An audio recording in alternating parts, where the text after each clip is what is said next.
This is State of Michigan versus Kashawn Moore, case 2405779-101. Today is the date set for the bond redetermination hearing. Appearances, please. Mr. Ragnar, you're on mute. Sorry, Your Honor. No Good problem. morning, Your Honor. Samuel A. Ragnan, P23-157 on behalf of the people. Good morning, Mr. Ragnan. Good morning, Mr. Ragnan. Good morning, Your Honor. Ragnan, on behalf of Mr. Moore, who's here for bond redetermination. All right, thank you very much. Mr. Moore, could you state your name for the record? Yes, my name is Kushan Javon Moore Jr. All right, thank you, sir. Today is the date set for the bond redetermination hearing. Bond is set intentionally unaffordable. Mr. Reagan, as to bond. Judge, can I have a quick breakout room with Mr. Moore, just quickly, just real quick? All right, Mr. Moore, can you hear me? Yes. All right, 1 second here. All right, recalling State of Michigan versus Moore. I'm going to mute you, Mr. Moore. Mr. Reagan, as to bond. That's the bond. It's $100,000 cash, surety, GPS tether, house arrest. My client's 27, Judge. He's employed every day.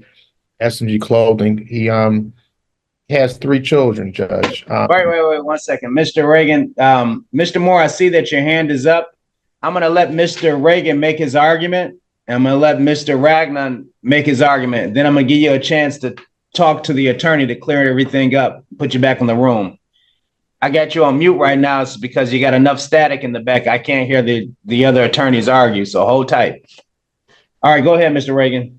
Judge, and he also has, his child's mother. She's 7 months pregnant. She's actually dilating right now. He's trying to really get to her and get to the hospital, Judge. Now, Judge, this is not really, I don't believe it's a carjacking, Judge, because, carjacking 101, you don't carjack people that you actually know and that you actually have a relationship with. So he knows this gentleman, Judge, and it's more to this story because, we talked about some different things. And I know that Mr. Moore did talk to detectives some about, what was going on. And it came out that Mr. complaining witness actually was touching on Mr. Moore's daughter.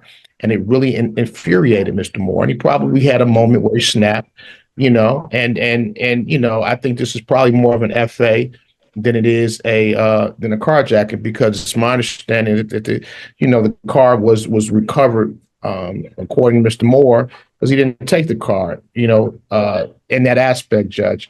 I think it was a heat of the moment situation. I think it was really a heat of the moment situation where Mr. Moore saw the person that touched his daughter, and it was saw the person that touched his daughter and was really upset about that. And that's why we're here, Judge. I think based on something of that nature. I don't think it's a carjacking. He knew this gentleman. I'm asking for a reduction in bond. I want him to be able to go out and see his child being born. I do get that he's charged with this, Judge, but I think once it goes to exam, I don't think carjacking is going to be necessarily a charge. Might have the FA, may have the FF, but I don't know about the carjacking, Your Honor. All right, Mr. Ragnar. Well, Your Honor, I agree. The $100,000 cash surety is not enough bond. I'm asking for it to be raised to $250,000. And the reason is that this is gentleman has a very past.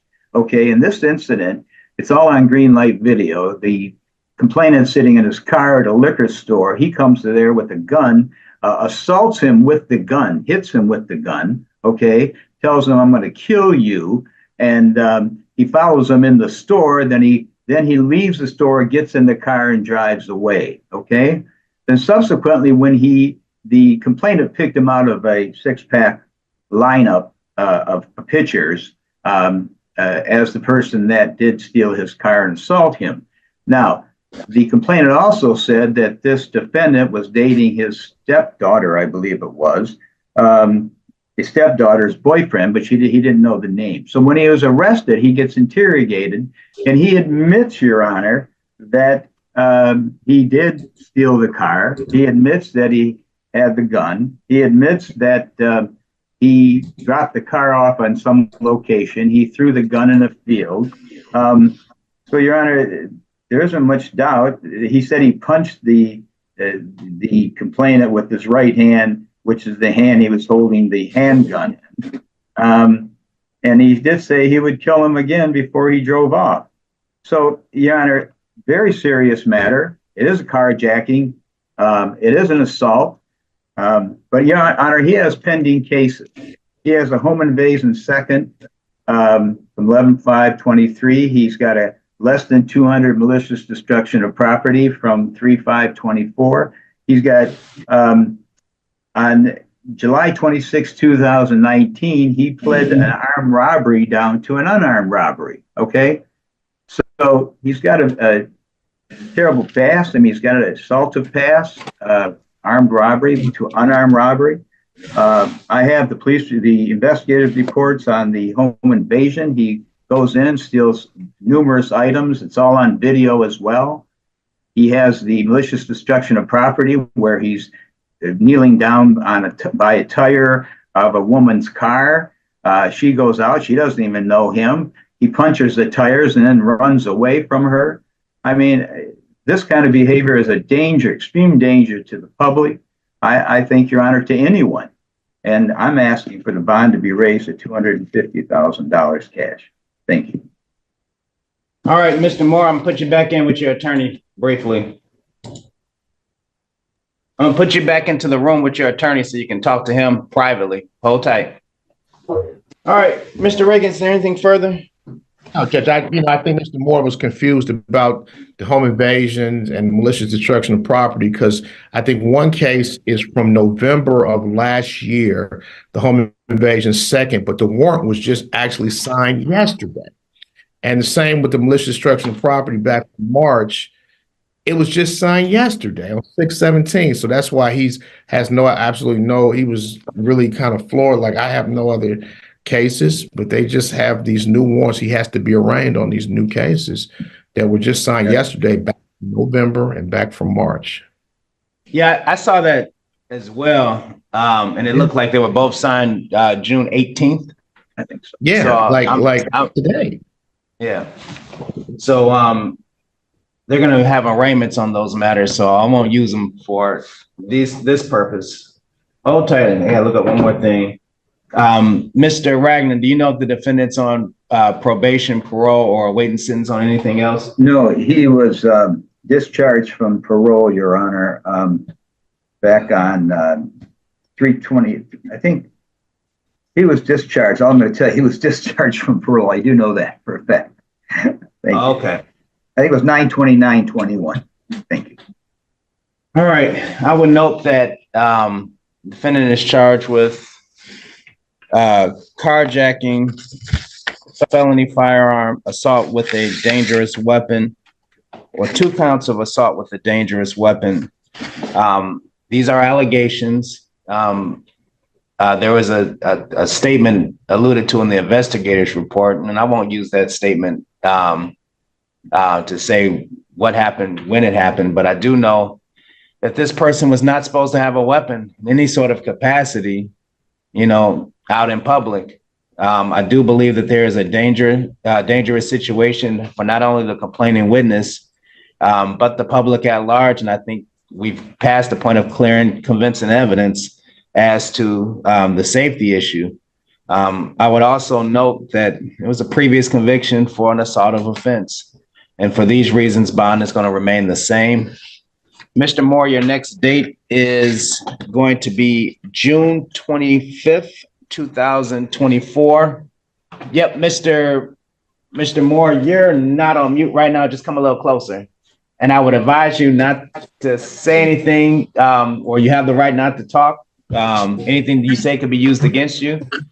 But I know that you're raising your hand right now. Go ahead, sir. I truly understand. I truly understand that the cases that I'm being charged with in everything. I'm not saying that I have did it. I'm not saying that I have done it. I'm not saying any. I just wanted to understand that I have been convicted before. I have came to all my court dates. I never missed a court date. I'm not saying I just don't understand why I can't even get 10% on this so I can at least fight my case from home. I got 4 kids at home that my baby mama could really not handle this. My daughter wake up screaming every day and every night, talking about how Tyrone is touching her literally every day. Sir, I'm not lying to you. I have videos of these things. Sir, I'm going to stop you because I know you have a defense and I don't want you to say anything that they can use later on. So, I would strongly advise that you don't talk. You're going to get an attorney. You're going to have a chance to fight these charges. I made my ruling as to the safety of the community. I do believe that there's an inherent danger. I know this person's not supposed to have a weapon. And at very least, I know, at least from according, to everything that I've heard, that there's a weapon involved in this matter. So bond is going to remain the same. It's intentionally unaffordable. It's essentially a remand. That concludes the hearing. Thank you, Your Honor.